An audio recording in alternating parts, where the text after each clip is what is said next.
Hello students, my name is Abhishek Singh Solanki. I am maths faculty from resonance adventure. आज हम start करेंगे हमारा जो first and second chapter है real number and polynomial. This is a one short video और यहाँ पर हम सीखेंगे इन दोनों ही चैप्टर्स के बारे में. ठीक है, तो स्टार्ट करते हैं. हमारा जो सिलेबस में है. ठीक है, number first fundamental theorem of arithmetic. ठीक है, तो देखो बेटा ये हमारा फर्स्ट चैप्टर है रियल नंबर, और जो आपका इसके पहले वाला कुछ पोर्शन भी है इसमें उसको रिमूव कर दिया है सीबीएसई ने.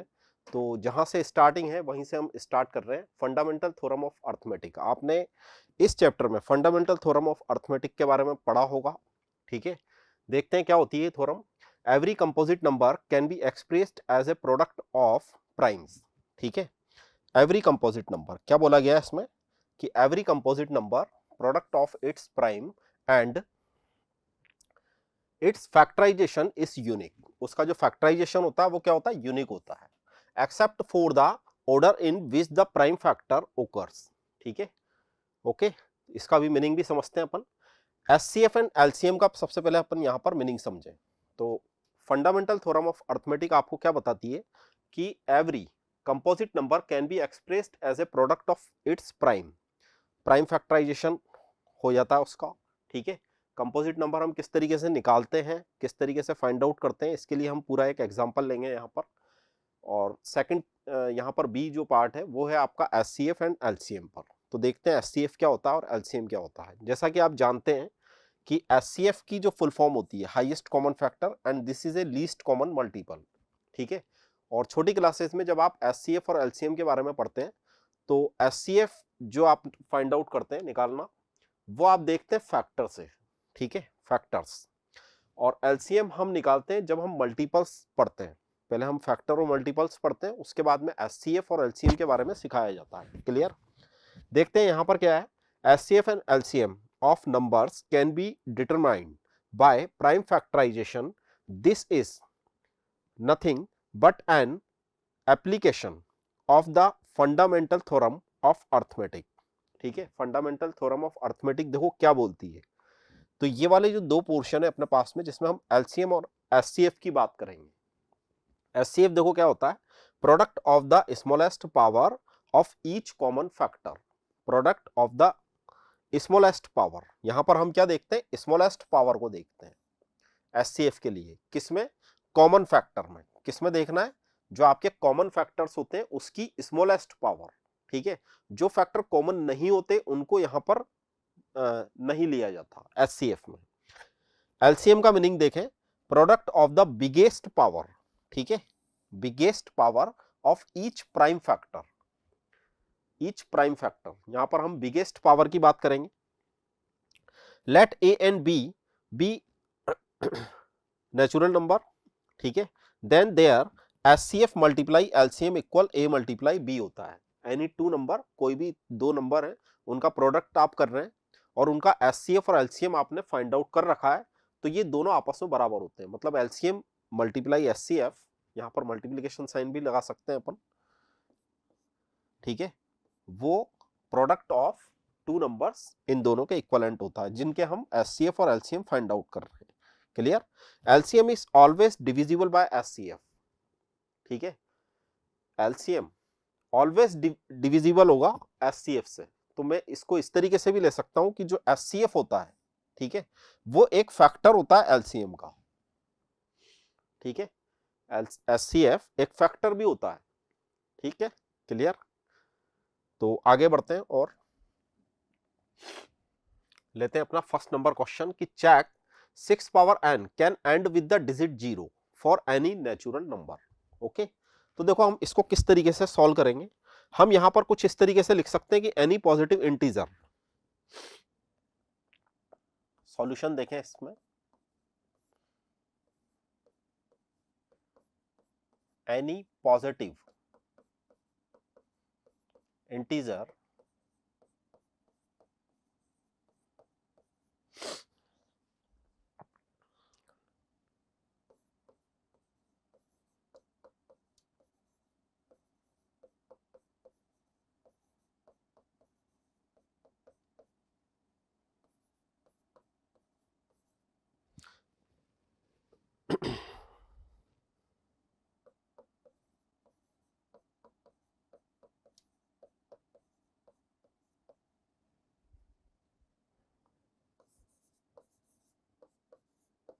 देखो यहाँ पर एक छोटा सा कंसेप्ट है जिसको सीखने की कोशिश करें।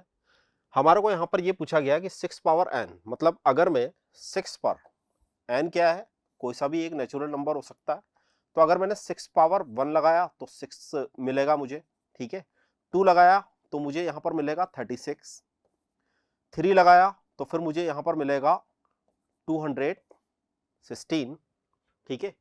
तो इसी तरीके से हम आगे बढ़ रहे हैं, इसी तरीके से हम आगे बढ़ रहे हैं। आप देखो 6 पावर अगर मैंने 1 लगाया तो मेरी यूनिट डिजिट 6 थी, यहाँ पर भी 6 है, यहाँ पर भी 6 है, तो हम इसको प्रूव करके दिखाना चाहते हैं। हम बताना चाहते हैं कि यहाँ पर क्या 0 आ सकता है, क्या इसकी यूनिट डिजिट 0 आ सकती है, ठीक है। And with digit 0, and with digit 0 का मतलब इसकी यूनिट डिजिट पर हम यहाँ पर कमेंट करना चाह रहे हैं, ठीक है। तो देखो हमने क्या लिखा, any positive integer ending with digit 0 is divisible bye 5, okay. And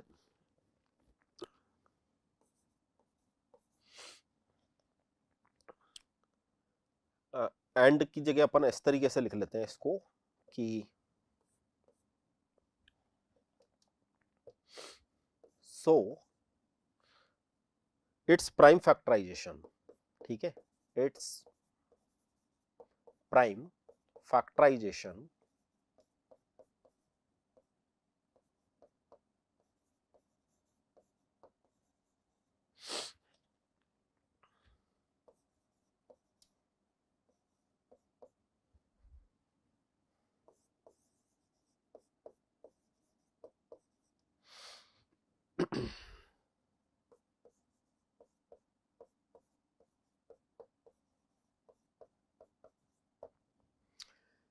मतलब इसका जब हम प्राइम फैक्टराइजेशन करेंगे तो मस्ट है कि 5 तो आना चाहिए उसमें प्राइम एक, ठीक है।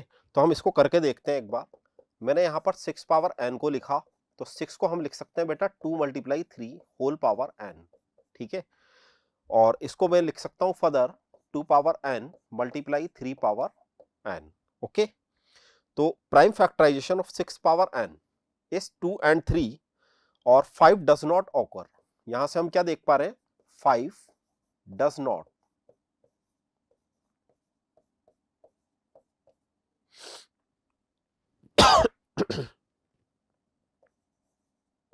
यहां से 5 ऑकर नहीं हो पा रहा है, इसका मतलब 6 power n does not and with digit 0, does not and with digit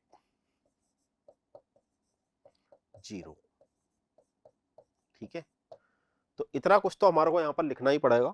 यहाँ पे मैं एक लाइन और लिख सकता था, इसमें हम कुछ इस तरीके से एक्सप्लेन कर सकते थे इसको कि prime factorisation of 6 power n is 2 and 3 and 5 does not occur in the prime factorisation of 6 power n, ठीक है।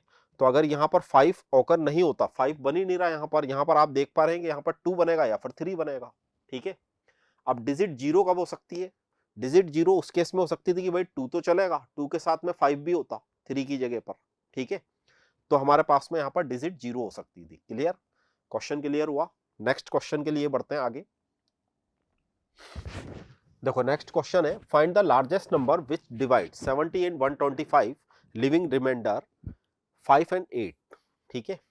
तो देखो क्वेश्चन में बोलना क्या चाह रहा है, फाइंड द लार्जेस्ट, ठीक है। जब भी हमारे को लार्जेस्ट नंबर की बात करी जाती है, इसका मतलब हमारे पास में जो रिक्वायरमेंट है, रिक्वायर्ड नंबर इज लार्जेस्ट। जब भी आपसे लार्जेस्ट नंबर की बात की जाती है, so problem is related to HCF, problem is related to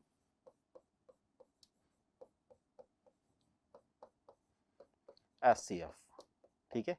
HCF से रिलेटेड प्रॉब्लम है।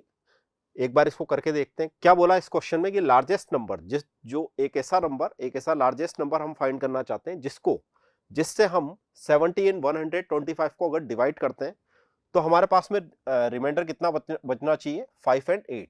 तो मुझे यहां पर सबसे पहले तो 70 - 5 कर लेना चाहिए, 65 आता है, एंड 125 इसमें से 8 माइनस कर लेना चाहिए, कितना आता है 117। और फिर हम यहां पर निकालना चाहते हैं एचसीएफ ऑफ 65 एंड 117। तो आप SCF निकालने के बहुत सारे मेथड्स पढ़ते हैं बचपन से, जो छोटी क्लासेस में आप पढ़ करके आते हैं। आप सीधे सीधे SCF निकाल सकते हैं, अलग अलग मैं इनके प्राइम फैक्टर बना दूं। और जैसा कि अभी हमने उसकी एक डेफिनेशन देखी भी थी कि जिसमें हमने जो स्मॉलेस्ट पावर होती है, ठीक है, प्राइम फैक्टर्स की, उसको हम ले लेते हैं, जो स्मॉलेस्ट पावर होती है उसको हम कॉमन ले लेते हैं, ठीक है, और उससे हम SCF बता सकते हैं। एक होता है हमारे पास में डिवीजन मेथड। डिवीजन मेथड को एक बार मैं एक्सप्लेन कर देता हूं यहाँ पर। डिवीजन मेथड में देखो बेटा क्या करते हैं, हम इस तरीके से डिवाइड करना स्टार्ट करते हैं। ये 1 टाइम डिवाइड होगा और 65 आपको मिल जाएगा यहाँ पर, ठीक है। तो यहाँ कितना मिला, सॉरी, यहाँ अपने को मिलेगा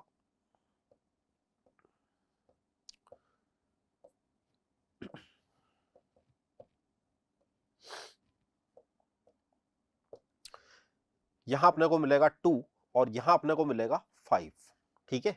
फिर मेथड क्या बोलता है कि ये जो 65 था जिससे आप डिवाइड कर रहे थे, इसको अब डिवाइड करें आप। तो अगेन ये 1 टाइम डिवाइड होगा और यहाँ पर कितना आ जाएगा, 52 आ जाएगा, ठीक है। 5 - 2 करेंगे तो 3 आ जाएगा और यहाँ पर आ जाएगा 13। अब ये जो आपका 52 है, इसको आप अगेन इससे डिवाइड करेंगे तो ये 4 टाइम डिवाइड होगा और 52। ये प्रोसेस कब तक चलाते हैं, जब तक हमारे को 0 नहीं मिल जाता, ठीक है। और लास्ट टाइम जिससे हमने इसको डिवाइड किया वही आपका यहाँ पर SCF होता है। मतलब आपको यहाँ पर SCF कितना मिलना चाहिए, 13, ठीक है। SCF यहाँ पर कितना मिलना चाहिए, 13। क्लियर। नेक्स्ट क्वेश्चन की तरफ मूव होते हैं। देखिए next question, explain why 3 × 5 × 7 + 7 is a composite number. जैसा कि हमने कंपोजिट नंबर, जो फंडामेंटल अर्थमेटिक थ्योरम हमने यहाँ पर पढ़ी है, फंडामेंटल थ्योरम ऑफ अर्थमेटिक, ठीक है, उसी पर ये क्वेश्चन बनाया हुआ है। यहाँ पर हम ये एक्सप्लेन करेंगे, ये बताएंगे कि ये कंपोजिट नंबर क्यों है, किस तरीके से ये एक कंपोजिट नंबर है। ओके, तो मेन कंसेप्ट यहाँ पर देखो क्या होता है कि number which is not prime. इस क्वेश्चन के लिए अगर मैं आपको बोलूं कि एक मेन कंसेप्ट भी यहाँ पर काम कर रहा है, तो कौन सा कंसेप्ट यहाँ पर काम कर रहा है, इस पर भी ध्यान दें।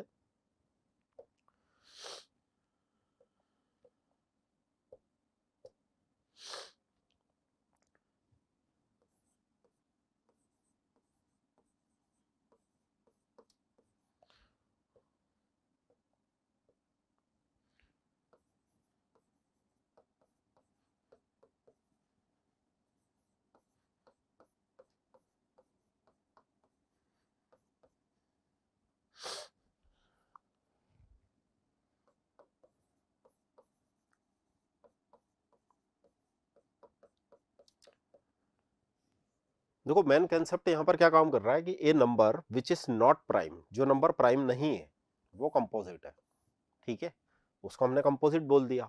अब देखो इसको मैं थोड़ा सा एक्सप्लेन करता हूँ। ये आपके पास में इस तरीके से लिखा हुआ है 3 × 5 × 7 + 7, ठीक है। हम ऑल ओवर यहाँ से 7 एक कॉमन ले सकते हैं। तो जब आप यहाँ से 7 कॉमन लेंगे तो आपको मिलेगा 3 × 5 + 1, क्लियर, और 7 मल्टीप्लाई, यहाँ पर 3 × 5 + 1 आप करेंगे तो मिलेगा 16, और 16 के बाद में आप देखो यहाँ पर जब मैंने इसके प्राइम फैक्टराइजेशन करे, number which is not prime, ठीक है, तो जब मैं इसको लिखने की कोशिश करूंगा तब तो मैं 2 × 2 × 2 × 2 इस तरीके से इसको लिख सकता हूं, clear. So number is not prime, so number is not prime, ये नंबर प्राइम नहीं है, इसलिए ये नंबर क्या होगा, हैंस इट इज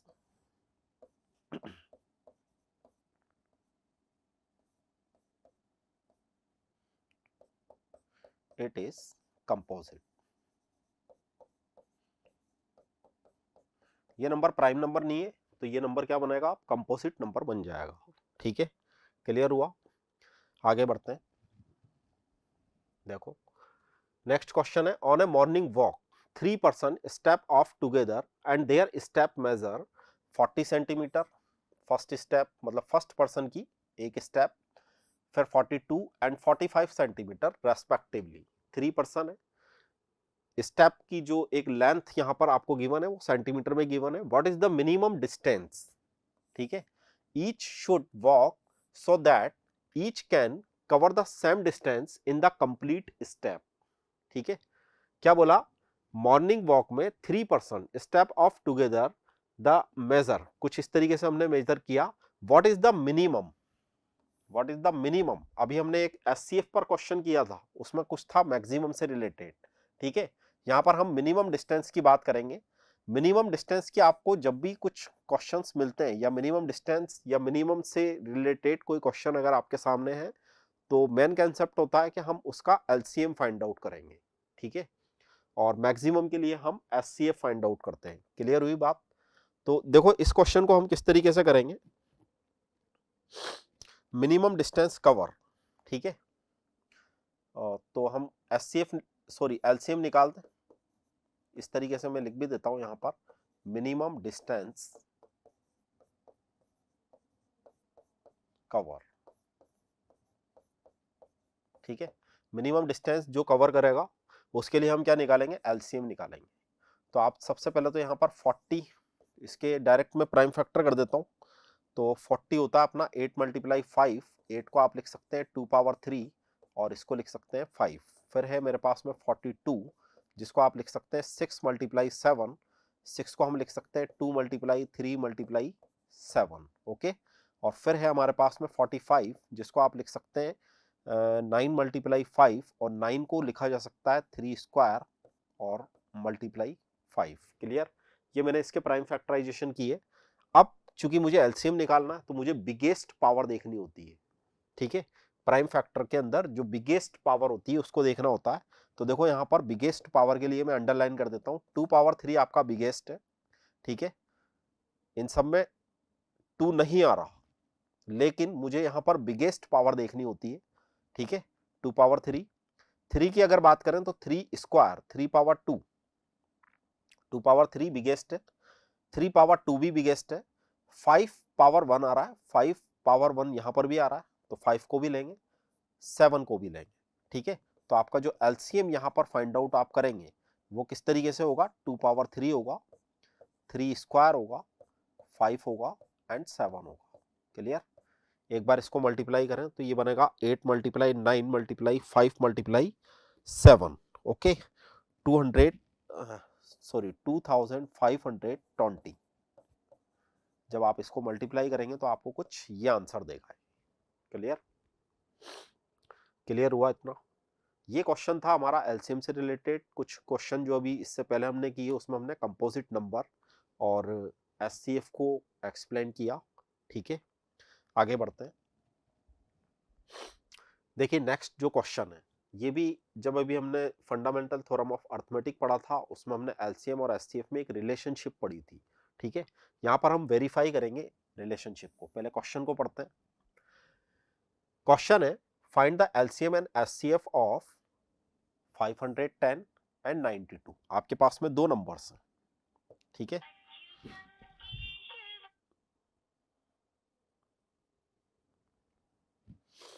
आपके पास में दो नंबर्स हैं। Clear,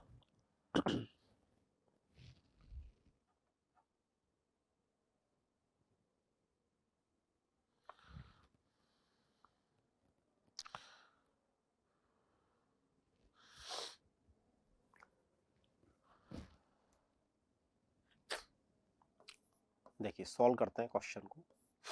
find the LCM and HCF. तो मेरे पास में जो दो नंबर्स हैं उसके लिए मैं पहले एलसीएम निकाल लेता हूं, फिर एचसीएफ निकाल लेता हूं। सबसे पहले मैं इसके प्राइम फैक्टर्स बना रहा हूं। ठीक है, 510, तो प्राइम फैक्टर इसका क्या क्या बन सकता है भाई? तो 51 मल्टीप्लाई 10 कर दिया अपन ने, 10 को हमने लिख दिया 2 मल्टीप्लाई 5 और 51 को हम लग सकते हैं 17 और 2। तो अपने पास में 2 बनेगा, 3 बनेगा, ठीक है, और 5 बनेगा और 17 बनेगा। ठीक है, आप लोग चाहें तो आप जैसे प्राइम फैक्टर करते हैं, ठीक है, प्राइम फैक्टर आप लोग जिस तरीके से करते हैं आप बिल्कुल उसी तरीके से करें। 2 से डिवाइड करें पहले इसको, फिर अगेन ये 2 से 3 से जिससे भी डिवाइड होता है उससे आप डिवाइड करते जाएं और उसके प्राइम फैक्टर्स करते जाएं। ठीक है, मैं इनको डायरेक्ट लिख रहा हूं। और सेकंड नंबर है मेरे पास में 92। तो अगर मैंने इसका हाफ किया तो क्या क्या मिलेगा अपने को, अपने को मिलेगा 23 मिल सकता है और 2 पावर 2 मल्टीप्लाई 23, ठीक है, यही मिलेगा।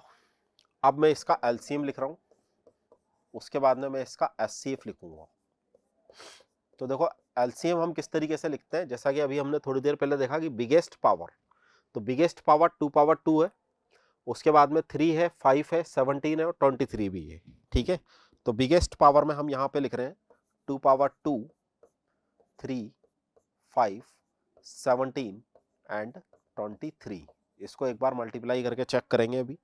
और इसके बाद में एचसीएफ की अगर बात करें तो एचसीएफ होती है हमारी स्मॉलेस्ट पावर, ठीक है। ध्यान से देखना एचसीएफ आप किस तरीके से निकालते हैं, जो स्मॉलेस्ट पावर है, कॉमन भी होना चाहिए। तो 2 तो कॉमन आ रहा है ना, 2 कॉमन आ रहा है। अब देखो 3 कॉमन नहीं है, 5 भी कॉमन नहीं है, 17 भी कॉमन नहीं है, 23 भी कॉमन नहीं है, तो मुझे इसका एचसीएफ तो 2 ही लिखना पड़ेगा। क्लियर, एचसीएफ मुझे इसका 2 लिखना पड़ेगा। अब आपको आगे इसने बोला गया है कि verify relationship LCM multiply HCF equal product of the two numbers, ठीक है। तो हम यहां पर वेरीफाई किस तरीके से करेंगे इसको, देखो वेरीफाई किस तरीके से करेंगे।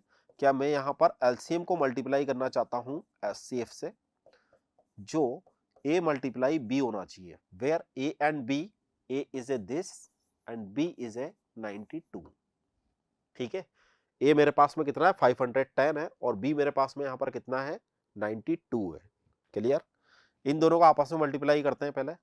तो एचसीएफ मेरे पास में एक बार इसको मल्टीप्लाई कर लें, ये बनेगा 4 3 4 3 12 60 और इसको एक बार अपन मल्टीप्लाई करें,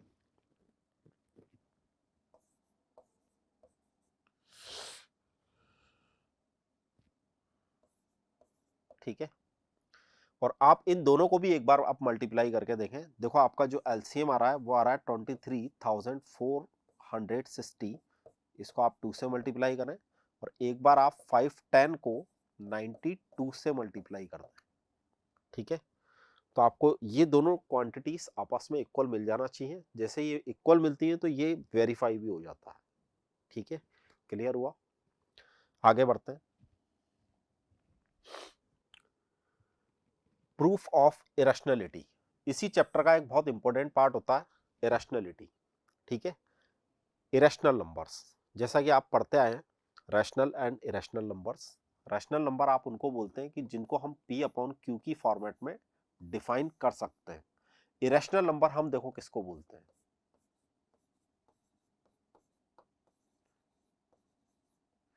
इरेशनल नंबर हम उसको बोलते हैं a number can be written can not be written in the form of p upon q which is irrational.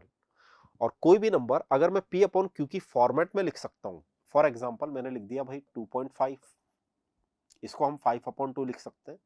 मैंने कहीं पे लिख दिया 1.333, इस तरीके से हम आगे बढ़ रहे हैं, मतलब 1.3 बार लिख दिया, तो इसको भी हम पी अपॉन क्यू की फॉर्मेट में कन्वर्ट कर सकते हैं, इसको भी कर सकते हैं।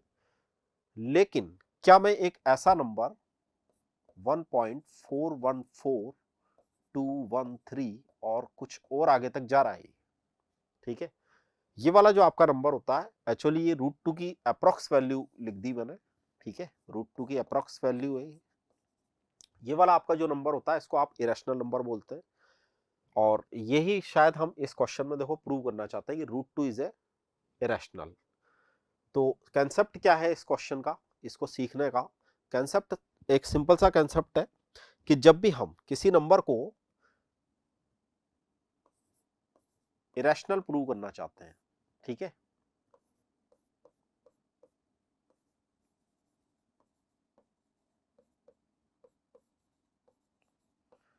√2 इज रैशनल, तो उसको हम सबसे पहला काम तो क्या करें कि इसको हम रैशनल एज्यूम कर लें, ठीक है।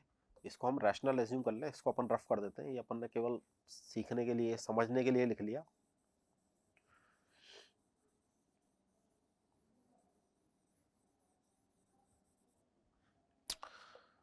सबसे पहला काम कि हम इसको रैशनल लिख लेते हैं अब मैंने इसको अगर रैशनल मान लिया तो आप हम कुछ यहाँ पर कैलकुलेशन करेंगे और कैलकुलेशन करने के बाद में हम ये बताएंगे कि ये रैशनल तो नहीं है, ठीक है। अब जो भी नंबर रैशनल नंबर होता है उसको हम p अपॉन क्यू की फॉर्मेट में लिख सकते हैं। इसका मीनिंग ये हुआ कि मैं यहाँ पर √2 की वैल्यू को small small a upon b लिख सकता हूं, ठीक है, वेयर a b आर को प्राइम, ठीक है। को प्राइम कौन से नंबर होते हैं coprime? There are no common factor other than 1, ठीक है। नंबर कौन से होते हैं coprime? There are no common factor other than 1, मतलब जिनका एचसीएफ 1 आता है। तो मैंने यहां पर जो a अपॉन b एज्यूम किया है, ठीक है, वो मैंने ऐसे वाले नंबर एज्यूम नहीं करे कि मैंने 4/6 एज्यूम कर लिया हो, ठीक है। पहले मैं इनको कैंसिल आउट करूंगा, क्योंकि यहां तो अगर मैं एचसीएफ फाइंड आउट करूंगा तो मुझे 2 मिल जाएगा। पहले मैं इनको सिंपलेस्ट फॉर्मेट में लाऊंगा, मतलब 2/3, 2/3, ठीक है। ये दो ऐसे नंबर है आपके पास में जिसको हम बोलेंगे कि ये को प्राइम नंबर्स है, ठीक है, जिनका एचसीएफ क्या आता है? 1 आता है। तो यहां पर जब मैं इसको को प्राइम नंबर एज्यूम कर लूंगा, अब देखो यहां पर क्या होगा कि मैं b को इधर क्रॉस मल्टीप्लाई करूंगा, तो ये बनेगा आपके पास में √2 मल्टीप्लाई b इक्वल a, और फिर मैं बोथ साइड स्क्वायरिंग कर दूंगा। स्क्वायरिंग किया हमने। स्क्वायरिंग जब आप करेंगे तो थोड़ा सा इधर से लिखना स्टार्ट करते हैं। स्क्वायरिंग देखो जब आप करेंगे तो आपको मिलेगा 2b² इक्वल a², ठीक है। ये क्या इंप्लाइज करेगा? तो ये दो तरह की चीजें हम यहां पर लिख सकते हैं कि अगर मैंने कभी इस तरीके से कुछ लिख रखा है कि भाई 2b² की वैल्यू a² के इक्वलेंट है, ठीक है, ये भी एक किसी नंबर का स्क्वायर है, ये भी एक किसी नंबर का स्क्वायर है। ये क्या इंप्लाइज करता है कि a² 2 से डिविजिबल है, ठीक है, a² is divisible by 2, a² is divisible by 2। क्यों करता है एक बार आप सोच करके देखें। यहां 2 मल्टीप्लाई में मैं अपॉन में ले जा सकता हूं, a के अपॉन में जाएगा तो क्या बन जाएगा? a² अपॉन 2 बन जाएगा। वो क्या आंसर दे रहा है? b² आंसर दे रहा है। इसका मतलब a² एक ऐसी क्वांटिटी है जो 2 से डिविजिबल हो चुकी है, ठीक है, क्लियर। a² एक ऐसी क्वांटिटी है जो 2 से डिविजिबल हो चुकी है, जबकि a and b are coprime numbers थे। इसका मतलब ये तो किसी से डिवाइड थे ही नहीं, ठीक है, ये दोनों किसी से डिवाइड नहीं थे, ये तो को प्राइम नंबर थे, इनका तो एचसीएफ 1 आ रहा था। लेकिन अब मैं ये बोल रहा हूं कि नहीं भाई ऐसा नहीं है, ठीक है। तो मैं इसी बात को b के लिए भी देखना चाहता हूं, ठीक है, इसी बात को हम b के लिए भी देखना चाहते हैं। तो हम किस तरीके से देखेंगे? हम यहां पर कुछ इस तरीके से बोल सकते हैं कि भाई अगर ये a² डिविजिबल है 2 से, तो आपका a भी डिविजिबल होगा। a इज ऑल्सो डिविजिबल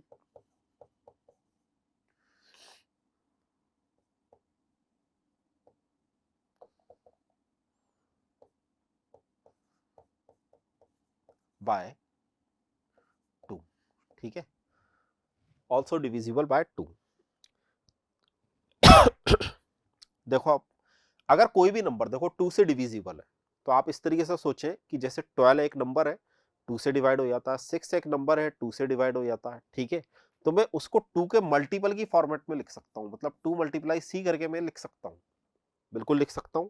ये मेरे पास में इक्वेशन नंबर 1 है।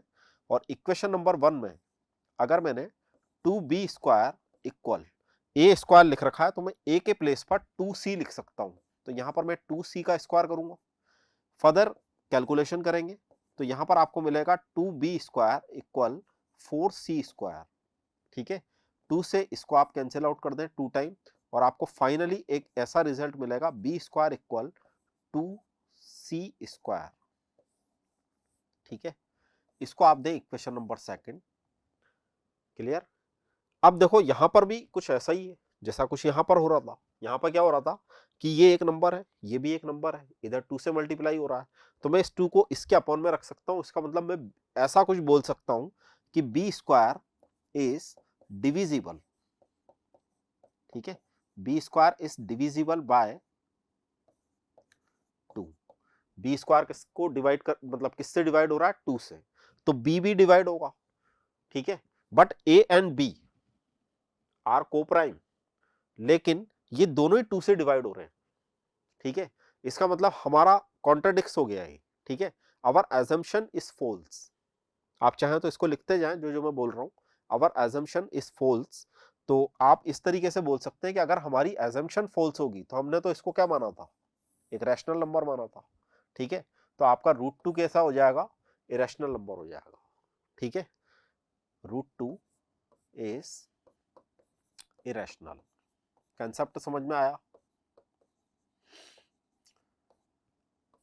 आपका √2 एक कैसा नंबर हो जाएगा, इरेशनल नंबर बन जाएगा, ठीक है। एक बार और इस कंसेप्ट को यहां पर सीखने की कोशिश करो। आपको जब भी कोई ऐसा क्वेश्चन मिलता है कि भाई √2 इज ए इरेशनल, तो मुझे इरेशनल पर जाना है ना, देखो इरेशनल बताना है उसको, तो इसीलिए हमने यहाँ पर सबसे पहला काम क्या किया कि हमने इसको रैशनल एज्यूम कर लिया, ठीक है। हमने सबसे पहला काम क्या किया, इसको रैशनल मान लिया। रैशनल अगर आप किसी भी नंबर को बोलते हैं तो वो A/B P/Q फॉर्मेट होता है, ठीक है। Where A and B are coprime number, मतलब जिनका HCF क्या होता है, 1 होता है। अब मैं इसको सॉल्व करना स्टार्ट करता हूं, तो मैंने इसको क्रॉस मल्टीप्लाई किया, स्क्वायर किया बोथ साइड, तो मुझे मिला 2B² इक्वल A²। इससे हम क्या इंप्लाइज कर सकते हैं, इससे हम ये बता सकते हैं कि भाई A² डिविजिबल है 2 से, A भी डिवाइड होगा 2 से। बिल्कुल इसी तरीके से अगर A डिवाइड होगा तो A किसी ना किसी 2 के साथ में किसी नंबर का मल्टीपल होगा, ठीक है। अगर मैं आपको बोलता हूं कि भाई A डिविजिबल है 2 से, ठीक है, तो मैं किसी नंबर के साथ में उसको इस फॉर्मेट में लिख सकता हूं, बिल्कुल लिख सकता हूं कि मैंने इसको A=2C लिख दिया। अगेन फिर हम यहाँ पर 2B² इक्वल 2C² हमने रखा, इसको थोड़ा सा हमने सॉल्व किया। सॉल्व करने के बाद में आप बता सकते हैं कि B² is divisible by 2 and B is also divisible by 2, ठीक है। फिर हम क्या लिखेंगे, our assumption is false because A and B both are divisible by 2, दोनों ही 2 से डिवाइड होते हैं। अब हमारी एजम्पशन अगर फॉल्स होती है तो हम √2 को एक इरेशनल नंबर बता सकते हैं, ठीक है। ओके, बढ़ते हैं आगे। लेकिन उसके पहले एक बात और, कि क्वेश्चन आपका √2 पर बने, √3 के लिए बने, √5 के लिए बने, ठीक है। मोस्ट ऑफ तो इन्हीं पर बन जाते हैं क्वेश्चंस बेसिक, ठीक है। क्योंकि ये जो हम वीडियो दे रहे हैं आप लोगों को, ये 10th जो बेसिक पेपर आता है, ठीक है, उसके लिए। तो मोस्ट ऑफ क्वेश्चन √2 √3 या √5 पर बन जाता है, ठीक है। मोस्ट ऑफ चांसेस इन्हीं के होते हैं, ठीक है। क्लियर हुआ इतना? अब अगर आपका क्वेश्चन बनता है बेटा √3 पर या √5 पर, तो आपको यहाँ पर √2 लिखना है, सॉरी √3 लिखना है। √3 लिखेंगे तो यहाँ पर 3 से डिविजिबिलिटी बता देंगे आप, 3 से डिवाइड हो रहा है। √5 के लिए आप 5 से डिवाइड कर देंगे, तो जहां जहां मैंने 2 लिखा वहां वहां आप 5 लिख सकते हैं, 3 लिख सकते हैं, ठीक है। कभी अगर √7 पर क्वेश्चन बन करके आ जाता तो आप √7 लिख दें, कोई प्रॉब्लम नहीं है, ठीक है। बढ़ते हैं आगे नेक्स्ट क्वेश्चन के लिए। देखिए next question, prove that 3 minus √5 is an irrational. अब इसको हम प्रूव करना चाहते हैं।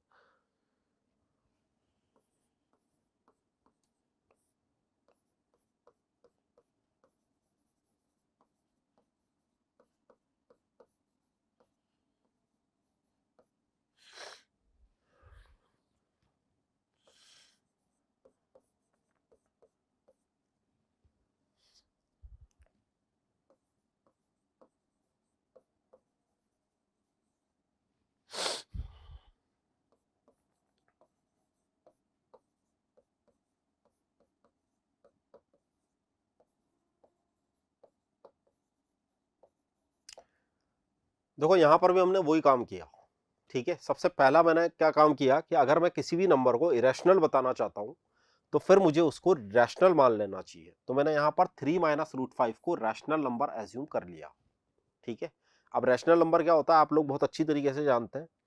तो जैसे आप इसको इस तरीके से एज्यूम करोगे तो आप यहां पर 3 माइनस √5 इक्वल A/B करके लिख सकते हैं, ठीक है। 3 माइनस √5 आप क्या लिख सकते हैं, A/B करके इसको लिखा जा सकता है। क्लियर हुई बात, ठीक है। Where A and B are coprime, यहां पर मैं इस तरीके से लिख देता हूं A/B आर को प्राइम।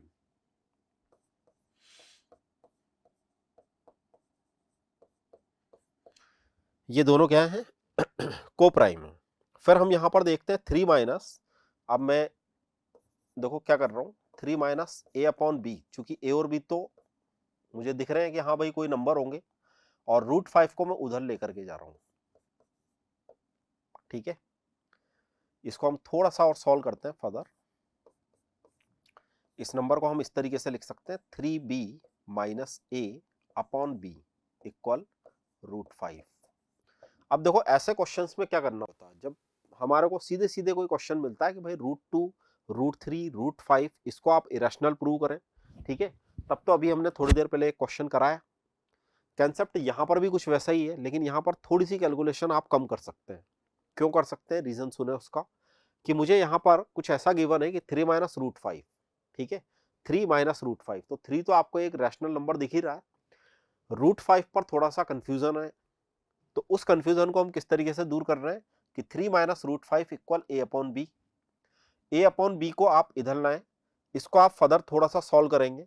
अब चूंकि a and b are coprime numbers, a and b are real numbers, actually a and b are real numbers हैं यहां पर, ठीक है, a and b are integers, a and b are integers, ठीक है, लेकिन जब मैं इसको सॉल्व करूंगा, ये तो इंटीजर है, तो मुझे कुछ ना कुछ तो मिलेगा, ठीक है, आप यहां पर ए और बी की कुछ भी वैल्यू पुट करके देख लें, एनी इंटीजर, ठीक है ना, एनी इंटीजर, क्या बोल रहा हूं मैं कि कोई सा भी इंटीजर आप यहां पर पुट करके एक बार देखें, तो आपको ये वैल्यू कुछ ना कुछ तो आंसर देगी, कुछ ना कुछ रियल आंसर देगी, ठीक है, बट √5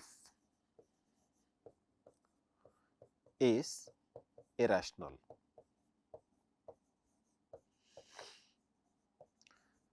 कैसे प्रूव करेंगे, तो जैसा अभी हमने √2 को प्रूव किया, वैसे आप इसको भी प्रूव कर सकते हैं, लेकिन इस क्वेश्चन में इतनी भी जरूरत नहीं पड़ती, ठीक है, हमारे को यहां पर लिखना होता है केवल √5 is irrational, a and b are integer, तो ये तो रैशनल है, एंड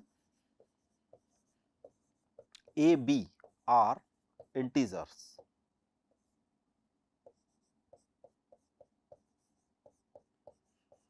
ठीक है, ए और बी आपके पास में क्या है, इंटीजर्स हैं, और इंटीजर, और ये जो आपके पास में वैल्यू आती है 3b माइनस ए अपॉन बी इस रैशनल।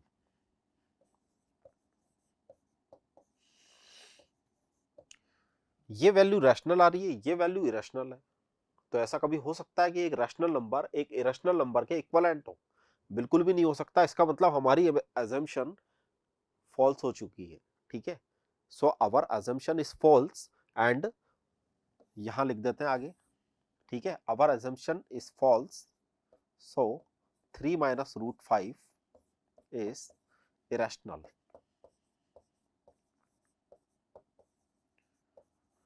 ये क्या बनेगा, एक इरेशनल नंबर बन जाएगा, ठीक है, क्लियर हुआ यहां तक, आगे बढ़ते हैं और देखिए आगे डेसिमल रिप्रेजेंटेशन। तो डेसिमल के बारे में जैसा कि हमने सीख भी रखा है आप लोगों ने, आप लोगों को डेसिमल की जब भी बात की जाती है, तो एक तो होता है आपके पास में रैशनल नंबर, इसको बहुत सिंपल तरीके से मैं बता देता हूं कि आप किसी भी रैशनल नंबर को p अपॉन क्यू की फॉर्मेट में डिफाइन कर सकते हैं। जैसे 2.5 एक नंबर है, इसको हम p अपॉन क्यू में कन्वर्ट कर सकते हैं, ठीक है, 1.3 बार इसको भी आप कन्वर्ट कर सकते हैं, लेकिन जैसे मैंने अभी एक नंबर लिख दिया था √2 के लिए, √3 के लिए, ठीक है, √2 √3 इनको आप नहीं कर सकते, ये इरेशनल नंबर्स हैं, √2 √3, ये होता है 1.732 और भी आगे जाता है, ठीक है। यहां पर देखो नंबर्स को एक बार आप ध्यान से देखें, और उस पर जो मैं सिखाने की कोशिश करूंगा उसको भी ध्यान से सुने। देखो बेटा यहां पर ये जो डेसिमल के बाद में आपको डिजिट्स दिख रही है, ठीक है,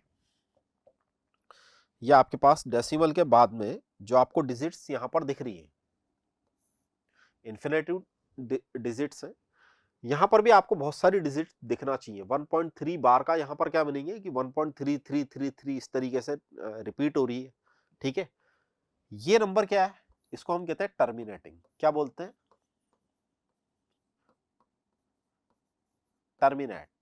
टर्मिनेटिंग डेसिमल, ठीक है, इसको हम कहते हैं नॉन टर्मिनेटिंग, इसको हम कहते हैं रिपीटिंग, जहां पर कुछ ना कुछ रिपीट हो रहा है, जैसे 1 डिजिट बार बार रिपीट हो रही है, 2 डिजिट बार बार रिपीट हो रही है, उसको हम बोलते हैं रिपीटिंग रिकरेंसिंग, ठीक है। और इसको हम बोलते हैं नॉन टर्मिनेटिंग, इसको हम क्या बोलते हैं, नॉन टर्मिनेटिंग।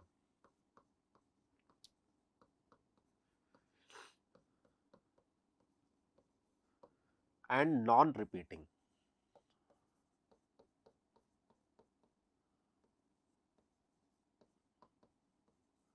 ठीक है। Non terminating and non repeating, repeating भी नहीं है। रिपीटिंग का मीनिंग क्या है कि जैसे 732 आया तो भाई बार बार 732 732 इस तरीके से रिपीट होने लग जाता, तो फिर मैं उस नंबर को इरेशनल नहीं बोल सकता, ठीक है। कोई भी नंबर अगर नॉन टर्मिनेटिंग और नॉन रिकरिंग मतलब उसमें कोई डिजिट बार बार रिपीट नहीं हो रही है, ठीक है, तो वो डेफिनेटली एक इरेशनल नंबर होगा, वो डेफिनेटली कैसा होगा, एक इरेशनल नंबर होगा, ठीक है। अब इसको पढ़ते हैं। Let x be rational number whose decimal expansion terminate, then x can expressed in the form of p upon q where p and q are co-primes, ठीक है।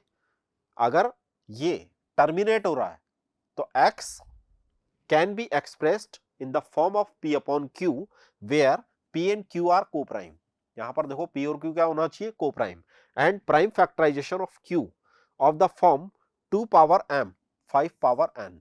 तो ये भी एक इंपॉर्टेंट पॉइंट है कि अगर आप 2 और 5 को मल्टीप्लाई करेंगे, इसके अलावा आप कोई सा भी नंबर उठा करके देख लें, आपको डिजिट 0 नहीं मिलेगी, ठीक है। आप जब 2 और 5 को मल्टीप्लाई करेंगे मतलब 2 पर जितनी पावर है, ये पावर में है, ठीक है, 2 पावर m है, ये 5 पावर n है, क्लियर। ये 2 पावर m है, ये 5 पावर n है, 5n नहीं है, 2m नहीं है, ठीक है। Where m and n are non negative integers, ये नॉन नेगेटिव इंटीजर्स होने चाहिए, नॉन नेगेटिव इंटीजर्स का मतलब होल नंबर्स, ठीक है। Second point, let x equal p upon q be a rational number such that the prime factorization of q is not of the form of this, ठीक है, where m and n non-negative integer then x has a decimal expansion which non-terminating repeating, ठीक है। वो ये पूरा concept हम केवल इतनी सी बात पर सीख चुके हैं। कोई भी नंबर अगर नॉन टर्मिनेटिंग नॉन रिपीटिंग है तो आप नंबर देख करके बता सकते हैं कि ये नॉन टर्मिनेटिंग है, नंबर देख करके बता सकते हैं कि ये नॉन रिपीटिंग है, ठीक है, या फिर ये रिपीटिंग है और टर्मिनेट हो रहा है। टर्मिनेट हो रहा है मतलब अगर मैं आपको कुछ इस तरीके से बोलूं कि भाई आप जैसे 25 है या 20 है और आप 6 से इसको डिवाइड करें, ठीक है, 6 से इसको डिवाइड करें, तो देखो आप जब आप इसको डिवाइड करोगे तो किस तरीके से होगा, आपने इसको डिवाइड करा, ये 3 टाइम गया, इधर 18 आ गया, फिर इधर 2 बच गया, ठीक है, फिर आप यहाँ पे 20 लिख देंगे, उसके बाद में फिर ये अगेन डिवाइड होता हुआ जाएगा, तो ये बार बार ही तो 2 यहाँ पर आएगा क्योंकि ये अगेन 3 टाइम जाएगा, 18 आएगा, माइनस करेंगे फिर 2 आ जाएगा, ठीक है। तो ये क्या हो रहा है कि रिपीट हो रहा है। एक नंबर ऐसा कि अगर मैं आपको बोलूं कि आप 5 अपॉन 2 करें तो डेफिनेटली आपको आंसर क्या मिलेगा, 2.5 मिलेगा, ठीक है। टर्मिनेट हो गया, ये आगे नहीं बढ़ रहा। टर्मिनेट होने का मतलब क्या हो गया, आगे नहीं बढ़ना, ठीक है। नॉन टर्मिनेट का मतलब क्या हो गया, इसमें पता ही नहीं है भाई कहां तक जाना है, लेकिन नॉन टर्मिनेट ये भी है, ठीक है, ये भी टर्मिनेट तो नहीं हो रहा, लेकिन इसमें रिपीटिंग है, इसमें नॉन रिपीटिंग है। अगर non terminating non repeating decimal है आपके पास में तो उसको हम किस कैटेगरी में लेकर के चलते हैं, इरेशनल नंबर की कैटेगरी में लेके चलते हैं, ठीक है। Non terminating repeating, clear. इस पर भी क्वेश्चन देखते हैं। देखिए 8th number question, the decimal expansion of the rational number this will terminate after how many decimal places. तो देखो इस क्वेश्चन को पहले करते हैं। अच्छा ये एक अलग क्वेश्चन है छोटा सा, ठीक है, इस क्वेश्चन को भी करेंगे, इसके साथ ही इंक्लूड है, क्लियर। पहले इस क्वेश्चन की बात करते हैं कि हमारे पास में एक रैशनल नंबर है, तो देखो किस तरीके से मैं इसको सॉल्व करूंगा।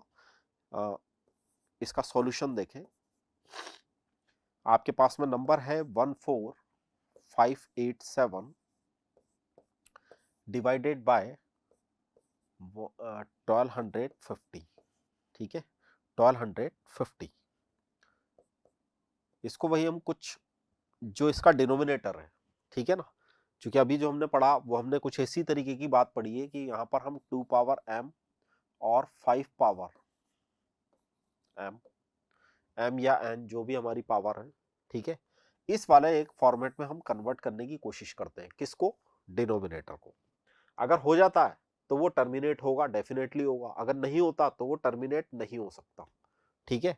तो इसके हम फैक्टर्स करने की कोशिश करते हैं। तो ये आपका बनेगा 5 पावर 4 और मल्टीप्लाई 2, और यहां पर है आपके पास में 14587। क्लियर? और 5 पावर 4 है, 2 पावर 1 है, तो 2 पावर 3 की यहां पर कमी है, तो मैंने 2 पावर 3 से इसको मल्टीप्लाई करा, ऊपर भी कर दें, ठीक है। तो ये आपका बन जाएगा 5 पावर 4, 2 पावर 4, और इसको अपन अगर मल्टीप्लाई करेंगे तो आपके पास में बनेगा 116696, ठीक है, 116696। यहां तक क्लियर हुआ? क्या पूछना चाह रहा है ये कि रैशनल नंबर, ये आपको एक रैशनल नंबर दे रखा है, will terminate after how many decimal places. ये कितने डेसिमल प्लेसेस के बाद में टर्मिनेट हो गया, ठीक है। मतलब मुझे डेसिमल के बाद में बताना है कि भाई कितने और डिजिट आएंगे। क्लियर? तो यहीं से मुझे वैसे तो आइडिया लग रहा है, क्योंकि पावर 4 है, अगर मैं 5 मल्टीप्लाई 2 करूंगा तो 10 आएगा, और 10 पावर 4 करूंगा, ठीक है, 10 पावर 4, तो मुझे मिलेगा 10,000। ये पॉइंट नहीं है, ध्यान रखें। और यहां पर है मेरे पास में 16696, तो आपको फाइनली यहां पर आंसर मिलना चाहिए 11.6696, लेकिन ये आंसर नहीं है हमारा, क्योंकि हमारा से उसने पूछा गया how many decimal places, there are 4 places, 4 decimal, ठीक है, 4 होगा इसका आंसर। 4 डेसिमल प्लेस के बाद में ये टर्मिनेट हो जाएगा। आप देखें यहाँ पर 11 के बाद में मैंने डेसिमल लगा दिया, फिर आपके पास में 1 2 3 और 4, ठीक है, तो कितने डेसिमल प्लेस हो गए यहाँ पर? 4 डेसिमल प्लेस हो चुके हैं। क्लियर? इस वाले क्वेश्चन को भी एक बार ध्यान से देखें, इसी के साथ में इंक्लूड है which of the following number has terminating decimal expansion. इनमें से कौन सा नंबर टर्मिनेटिंग डेसिमल एक्सपांशन हो सकता है? तो इसको देखो बहुत सिंपल तरीके से सीखने की कोशिश करो। यहीं पर इसको सीखने की अपन कोशिश करते हैं कि ये जो आपका नंबर है ये है 37/45, ठीक है। तो बेटा देखो 45 को हम क्या लिख सकते हैं? 9 मल्टीप्लाई 5 करके लिख सकते हैं, ठीक है। तो 9 को हम क्या लिख सकते हैं? 3 स्क्वायर और मल्टीप्लाई 5। अब 5 के साथ में यहाँ पर 3 आ गया, अगर 2 आ जाता तो ये टर्मिनेट हो जाता, ठीक है। 3 आ गया, जैसे अभी हमने बिल्कुल फर्स्ट में हमने एक क्वेश्चन किया था, 6 power n can end with digit 0, ठीक है। तो वहां पर भी हमारा एक प्राइम फैक्टर क्या बना था, यहां पर भी मेरा प्राइम फैक्टर ऐसा अगर बन जाता है तो टर्मिनेट होगा, अदरवाइज नहीं होगा, ठीक है। अगर हमारा डिनोमिनेटर कुछ ऐसी वाली फॉर्मेट में आ जाता है, मतलब 2 पावर कुछ भी हो, 5 पावर कुछ भी, उसको हम कंपेयर करके मल्टीप्लाई करके कुछ इक्वलेंट बना लेंगे, जैसा मैंने अभी बनाया, यहां पर भी बनाया, ठीक है। तो यहां पर हो नहीं सकता। क्लियर? यहां पर क्या होगा? ये टर्मिनेट हो जाएगा क्या? बिल्कुल नहीं होगा, ठीक है। एक बार इसको चेक करते हैं, यहां पर 2 भी है और 5 भी है, 5 पावर 6 और 2 पावर 3 है। इसको देखो किस तरीके से लिखूंगा मैं, 21, 2 पावर 3 है, 5 पावर 6 है, 2 पावर 3 की कमी है भाई, ठीक है। तो यहां पर भी 2 पावर 3 मतलब 8 से मल्टीप्लाई कर देते हैं इसको, ठीक है। जैसे आप इस कमी को पूरा करेंगे तो थोड़ा सा इसमें स्पेस ले लेते हैं अपन, इसको रफ करते हैं।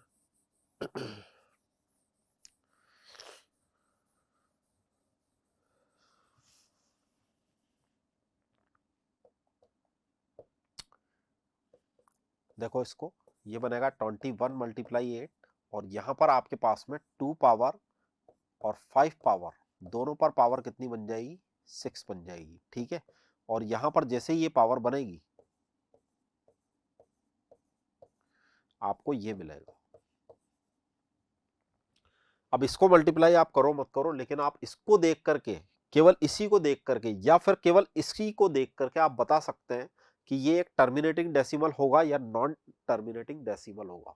ठीक है, अगर आपको इसका डिनोमिनेटर 2 मल्टीप्लाई 5 वाली कुछ फॉर्मेट में दिख रहा है तो डेफिनेटली ये टर्मिनेट हो जाएगा। ये टर्मिनेट नहीं हो सकता, क्योंकि यहां पर मैंने क्या लिख रखा है 17/49, 49 इज ए 7 स्क्वायर, और 7 भी कभी भी आप 7 पे देखो कितनी पावर लगा दो आपको डिजिट 0 नहीं मिलेगी। ठीक है, 7 आएगा फिर 49 तो 9 आ गया, फिर आप पावर 3 लगाएंगे तो यूनिट डिजिट बनती है 3। ठीक है, तो ये भी क्या होता है कि भाई नॉन टर्मिनेटिंग है। ये वाला तो ठीक है, ये भी नहीं हो पा रहा, और बिल्कुल इसी तरीके से ये वाला भी एक बार हम चेक करें तो यहाँ पर आपको 2 और 3 दिख रहा है तो बेटा ये भी नहीं होगा। ठीक है, क्लियर। इस पर बस ऐसे ही छोटे छोटे कुछ क्वेश्चंस यहाँ पर बनते हैं, उसको बस लिखना आना चाहिए। ये जैसा हमने लिखना सीखा बिल्कुल आप इसको भी यहाँ पर थोड़ा सा इस तरीके से एक्सप्लेन कर सकते हैं कि 8 पावर 9 है, यहाँ पे 2 पावर 2 है और 3 पावर 2 है।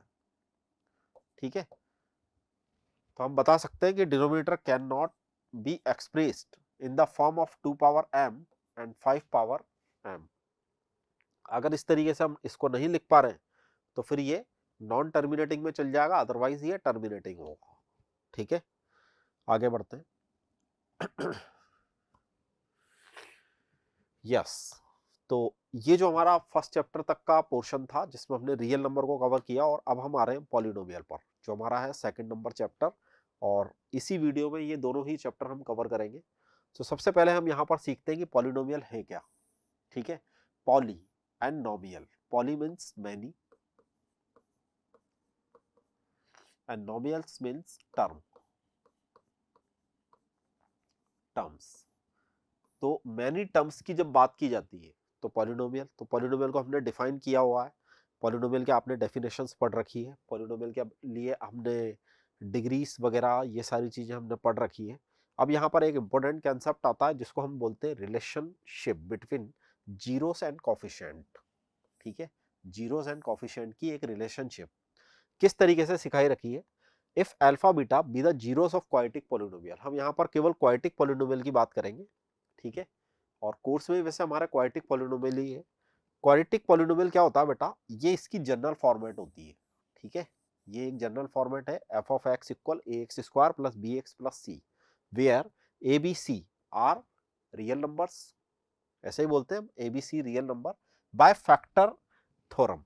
हम फैक्टर थ्योरम से देखो क्या बोल सकते हैं कि x minus alpha and x minus beta are the factor of f x. तो फैक्टर थ्योरम का स्टेटमेंट क्या है कि अगर ये इसके फैक्टर्स हैं तो x equal alpha and x equal beta इस इक्वेशन को सेटिस्फाइड करना चाहिए। ठीक है, क्लियर, ये इसके फैक्टर्स हैं। तो बाय फैक्टर थ्योरम में ये बोल पा रहा हूं कि अगर ये अल्फा बीटा इसके जीरोस हैं तो बाय फैक्टर थ्योरम हम ऐसा बोल सकते हैं कि x minus alpha and x minus beta is a factors.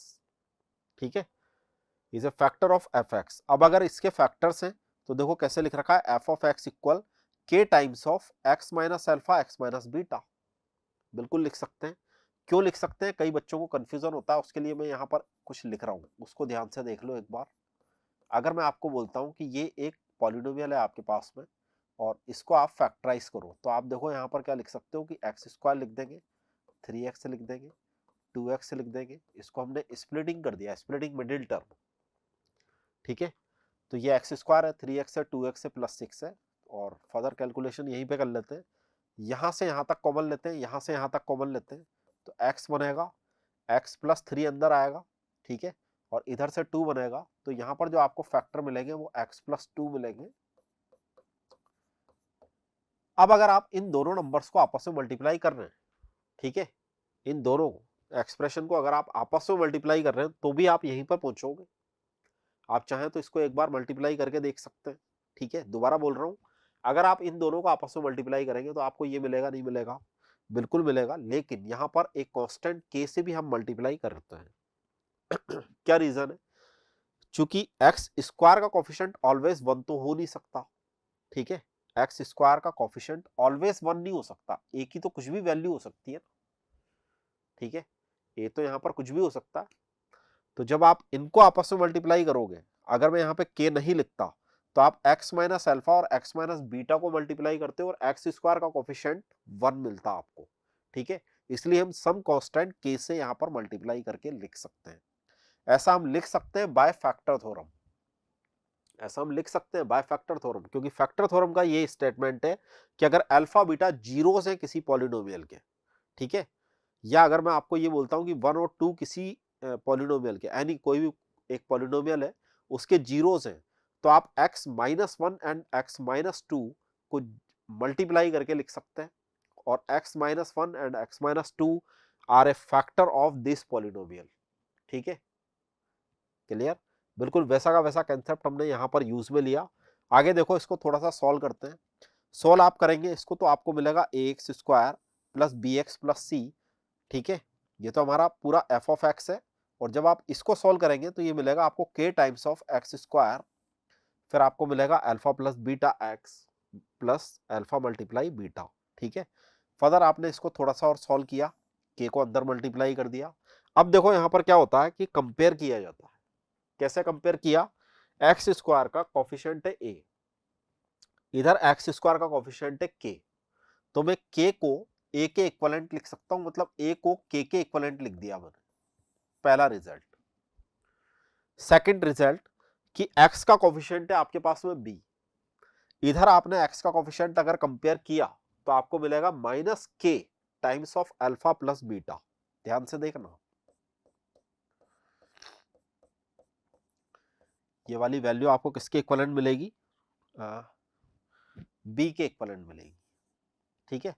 तो इससे देखो आप k की जगह k को तो हम किससे रिप्लेस कर सकते हैं, a से, और अल्फा प्लस बीटा की आपको जो वैल्यू यहां पर दिख रही है वो यहां पे हमने लिख रखी है माइनस बी अपॉन ए, आपको दिखना चाहिए, ठीक है। माइनस बी अपॉन ए आपको ये वैल्यू दिखना चाहिए, क्योंकि अगर मैं नेगेटिव साइन इधर है उधर लेकर के जाऊंगा उधर नेगेटिव हो जाएगा, ठीक है। और के को हमने किससे रिप्लेस कर दिया, ए से। तो अल्फा प्लस बीटा, और अल्फा और बीटा क्या है, जीरोस है, इसलिए इसको हम कैसे पढ़ेंगे, सम ऑफ जीरोस। क्या पढ़ेंगे इसको हम, सम ऑफ जीरोस, ठीक है। बिल्कुल इसी तरीके से ये कांस्टेंट है और यहां पर k times of alpha beta है, तो यहां से अल्फा और बीटा को जब आप कंपेयर करेंगे तो आपको मिलेगा c अपॉन ए। ये भी एक इंपॉर्टेंट रिजल्ट है, इसको हम बोलते हैं प्रोडक्ट ऑफ जीरोस, इसको हम बोलते हैं सम ऑफ जीरोस। इसको हमने लिखा माइनस बी अपॉन ए, जो हमारे पास में क्वाड्रेटिक पॉलिनोमियल है, where a b c, where a is a coefficient of x square, coefficient of x square, ये अपन ने लिखा, अच्छा ठीक है, माइनस साइन लग भी रहा है इसमें माइनस, ठीक है। कोफिशिएंट ऑफ, पहले बी है तो coefficient of x and coefficient of x square, ठीक है। बिल्कुल इसी तरीके से हम इसके लिए भी लिख सकते हैं constant upon coefficient of x square, ठीक है। क्लियर हुआ, ये है हमारे पास में relation between zeros and coefficient, और इस पर अभी क्वेश्चंस भी देखेंगे। तो बढ़ते हैं आगे, देखिए इससे आगे देखो, अल्फा बीटा की अगर बात करते हैं तो कांस्टेंट टर्म, ये कांस्टेंट थोड़ा सा सही कर लें, constant term and coefficient of x square, ठीक है। और sum of zeros and product of zeros या होते हैं आपके पास में। अब इसमें देखो रिमार्क जो है, इस पर भी एक क्वेश्चन बनता है, किस तरह का रिमार्क है एक बार इसको पढ़ करके देखते हैं। देखिए यहां पर, if alpha beta are the zeros of quadratic polynomial f of x, then the polynomial f of x is given by, ठीक है। एक पॉलिनोमियल आपको इस तरीके से गिवन होगा, ठीक है। अगर मेरे पास में अल्फा और बीटा जीरोस है तो हमारा जो पॉलिनोमियल है वो कुछ इस तरीके से गिवन होगा। कैसे याद रखोगे आप इसको, मैं एक बार लिख करके दिखा देता हूं। यहाँ पर k times of x square minus sum of zeros, मतलब alpha plus beta multiply x plus product of zeros, मतलब अल्फा मल्टीप्लाई बीटा, ठीक है। कब यूज में लेंगे इसको हम, कि जब हमारे को जीरोस गिवन होते हैं। जैसे अगर मैं आपको बोलता हूं कि भाई कोई पॉलिनोमियल आप बनाओ जिसके जीरोस 2 और 3 है, तो आपको अल्फा के प्लेस पर 2 और बीटा के प्लेस पर 3 रखना है, ठीक है।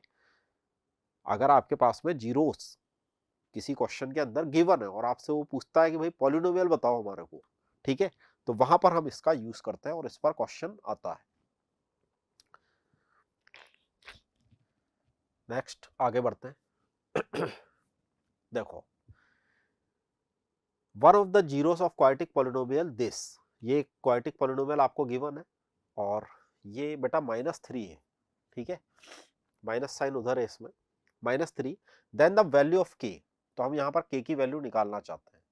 तो सिंपल सा कंसेप्ट है कि अगर आपके पास में ये एक पॉलिनोमियल है, इस पॉलिनोमियल को हम एफ ऑफ एक्स से डिनोट कर देते हैं, और ये है अपने पास में k-1 एक्स स्क्वायर प्लस के एक्स प्लस 1। आपको अगर ऐसा बोला जाता है कि one of the zeros of quadratic polynomial, मतलब अगर आपके पास में एक जीरोस क्वाड्रेटिक पॉलिनोमियल का एक जीरोस कितना है, -3 है, ठीक है, इस 3, तो एक बार देख लेते हैं इसको थोड़ा सा।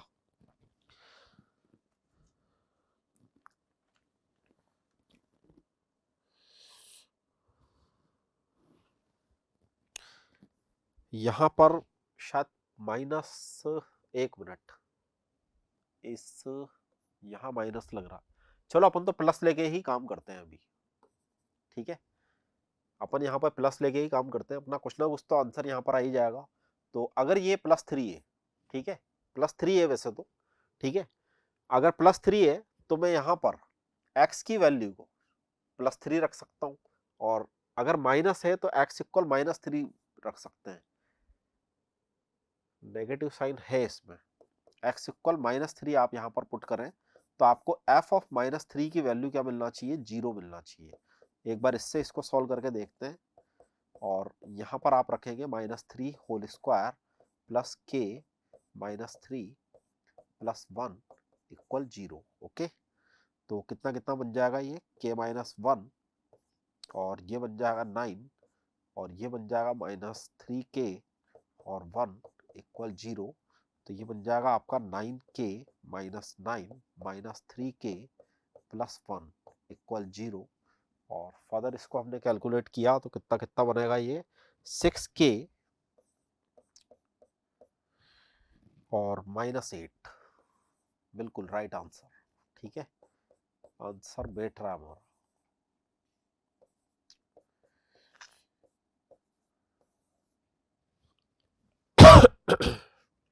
B is a correct answer. क्या किया हमने यहाँ पर, एक बार और देखो इस क्वेश्चन को। यहाँ पर अगर आपको बोला जाता है कि भाई एक जीरो इतना है, अब यहाँ पर चूंकि वो थोड़ा सा ये नेगेटिव साइन आपका इस साइड ही लग गया है, ठीक है, तो भी कोई प्रॉब्लम नहीं है, क्वेश्चन पूरा क्लियर है अपने सामने। -3 अगर इसका एक जीरोस है तो हम x इक्वल -3 यहाँ पर पुट करके देख सकते हैं, क्या होगा उससे कि वो क्वाड्रेटिक जो पॉलिनोमियल है आपका उसकी वैल्यू को 0 के इक्विवेलेंट कर देगा, ठीक है, और इसको हमने थोड़ा सा सॉल्व किया और k की वैल्यू फाइंड आउट कर ली। नेक्स्ट क्वेश्चन के लिए बढ़ते हैं। If the product of zeros of polynomial, product of zeros की बात कर रहे हैं यहाँ पर, इज 4 प्रोडक्ट ऑफ जीरोस, तो अपने पास में देखो यहाँ पर पॉलिनोमियल क्या है। सबसे पहले तो इस पॉलिनोमियल को आप लिखें f of x equal, polynomial है मेरे पास में ax स्क्वायर -6x -6, ठीक है, product of zeros, product of zeros का मतलब होता है अल्फा मल्टीप्लाई बीटा, वो आपको यहाँ पर 4 के इक्विवेलेंट गिवन है। अल्फा मल्टीप्लाई बीटा की वैल्यू होती है c/a। अगर मैं इस पॉलिनोमियल की बात करूं तो एक तो मेरे पास में a है, लेकिन c की वैल्यू है मेरे पास में -6, ठीक है, c की वैल्यू है हमारे पास में -6, तो आप यहाँ पे रखेंगे -6/a इक्वल 4। तो आप यहाँ से a को कैलकुलेट करें, a तो पूछा है अपने से, ठीक है, 4 को इधर ले आते हैं, a को उधर ले गए, तो ये बन जाएगा आपका -6/4, और ये दोनों 2 से कैंसिल आउट होने के बाद में -3/2 आपको आंसर दे देंगे, ठीक है। यहाँ पर a की क्या वैल्यू आएगी, -3/2। क्लियर है, सिंपल सिंपल से क्वेश्चन है पॉलिनोमियल में। Next question, find the zeros of quadratic polynomial. एक क्वाड्रेटिक पॉलिनोमियल आपको दे रखा है, verify the relationship between zeros and coefficient. ध्यान से समझे इस क्वेश्चन को। देखो आपके पास में जो पॉलिनोमियल यहाँ पर गिवन है वो है f of x equal x square minus 2x minus 8, ठीक है। अगर मैं यहाँ पर कुछ इस तरीके से पहले से लिख लूँ कि a की वैल्यू 1 है, स्मॉल b की वैल्यू -2 है और c की वैल्यू -8 है। क्लियर। अब मैं यहाँ पर इसको फैक्टराइज करना स्टार्ट करता हूँ। तो आप देखो यहाँ पर f ऑफ x, अगर मैं इसको फैक्टराइज करूंगा एक्स स्क्वायर बनेगा, -2x है और -8 है, ठीक है। तो क्या क्या लिख सकते हैं हम, 4 मल्टीप्लाई 2 8 होता है, 4 माइनस 2 8, तो माइनस का 4x और प्लस का 2x, ऐसा करके लिख सकते हैं। इसको फैक्टराइज किया मैंने, splitting middle term. Clear. First two and last two में से अगर मैंने यहाँ पर कॉमन लूंगा तो आप x -4 यहां से बनेगा, यहां से मुझे 2 कॉमन चाहिए तो x + 2 भी बनेगा। क्लियर।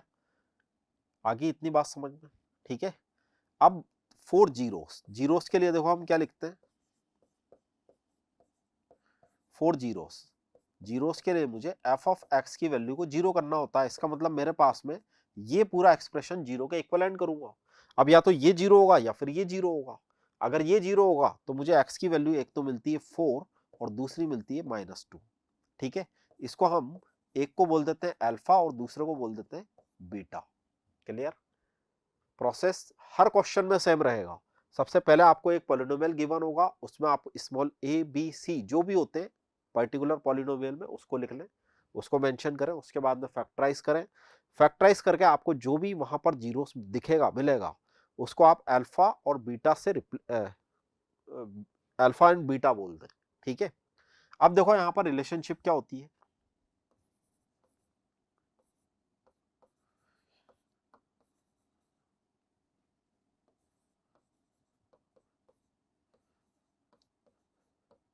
जीरोस एंड कोफिशिएंट की यहाँ पर रिलेशनशिप मुझे बतानी है। तो यहाँ पर देखो बेटा, फर्स्ट रिलेशनशिप आप जानते हैं अल्फा प्लस बीटा कितनी आती है, -b/a। अल्फा और बीटा, अब देखो मेरे पास में अल्फा और बीटा क्या क्या आया, 4 आया और -2 आया, ठीक है। तो मुझे ऐसे 4 लिखना है, ऐसे -2 लिखना है, यहाँ पे नेगेटिव साइन लगाना है, यहाँ पर b की वैल्यू पुट करनी है, कितनी आ रही है -2। यहाँ पर a की वैल्यू पुट करनी है, कितनी आ रही है 1। इसको आगे सॉल्व नहीं करना, ठीक है। इसको आगे सॉल्व नहीं करना, ऐसा नहीं करना कि मैं इसको भी सॉल्व करूंगा इसको भी सॉल्व करूंगा, तो आगे इसको सॉल्व नहीं करना है। ओके।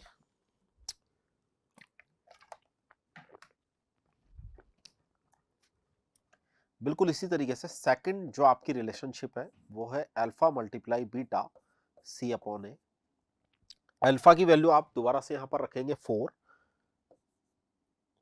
इधर रखेंगे -2, c की वैल्यू भी चेक करें एक बार, यहां पर आएगा -8/1, तो ये होगा 4 मल्टीप्लाई -2 और -8/1, ठीक है। तो ये भी एक रिलेशनशिप है सेकंड नंबर। और क्वाड्रेटिक इक्वेशन में हम यही वाली 2 रिलेशनशिप लिखते हैं, इसके अलावा होती भी नहीं है। क्यूबिक के लिए क्वेश्चन बनता नहीं है, ठीक है। क्लियर। आगे बढ़ते हैं। देखो इस पर कभी भी कोई भी क्वेश्चन बनता है क्वाड्रेटिक के लिए ही बनेगा वैसे तो, और वेरीफाइड रिलेशनशिप में हमारे को बस ये वाली 2 रिलेशनशिप लिखनी होती हैं। फर्दर इसको कोई सॉल्व करके ऐसे नहीं बताना, केवल ऐसे आप चेक कर लो, इधर से भी -8 आएगा, इधर भी -8 आ रहा है, इधर देखो आप +2 आएगा, इधर भी +2 हो जाएगा, ठीक है। क्लियर। नेक्स्ट क्वेश्चन देखते हैं, find the quadratic polynomial whose zeros are -3 and 4। बहुत सिंपल सा क्वेश्चन है भाई।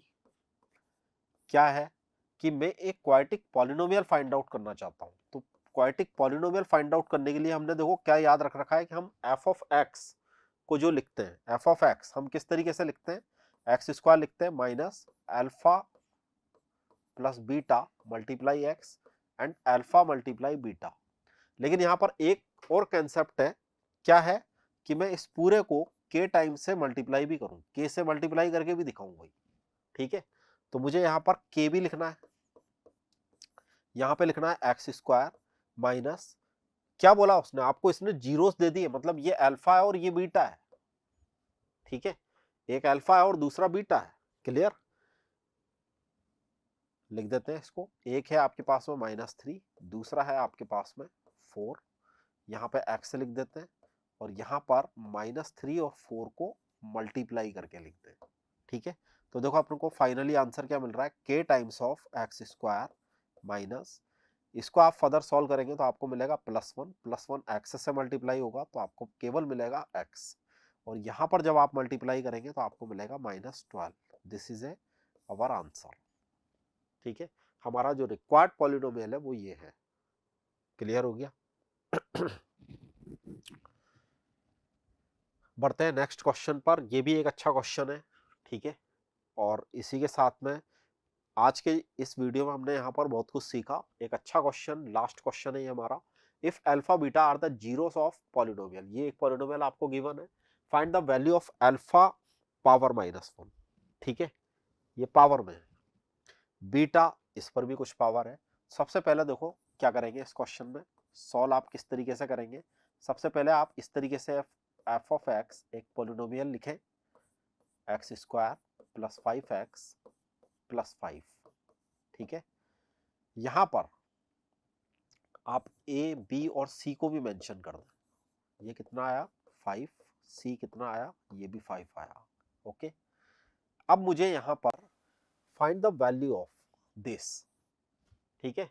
हम इसकी यहां पर वैल्यू निकालना चाहते हैं, तो देखो किस तरीके से निकालूंगा। ये है अल्फा पावर -1 और बीटा इस पर भी कुछ पावर -1 ऐसे लिख रखी है। इसको देखो आप किस तरीके से लिख सकते हो, 1 अपॉन अल्फा लिख सकते हो, 1 अपॉन बीटा लिख सकते हो। अल्फा बीटा आपने कॉमन लिया, अल्फा से अल्फा कैंसिल, इधर बनेगा बीटा, इधर बनेगा अल्फा। ये अल्फा प्लस बीटा है, ये अल्फा मल्टीप्लाई बीटा है। तो क्या मैं इस वाले पॉलिनोमियल में अल्फा और बीटा को नहीं लिख सकता था? बिल्कुल लिख सकता था, ठीक है। तो इस वाले पॉलिनोमियल में देखो हम क्या क्या लिख सकते हैं। अगर मैं अल्फा प्लस बीटा की वैल्यू यहां से लिखना चाहता हूं तो मैं किस तरीके से लिखूंगा, -b अपॉन a करके लिखूंगा, negative sign, -b upon a मतलब -5 अपॉन 1, -5 आएगा, ठीक है। और अल्फा मल्टीप्लाई बीटा की अगर हम वैल्यू यहां से लिखते हैं तो आप लिखेंगे c अपॉन a।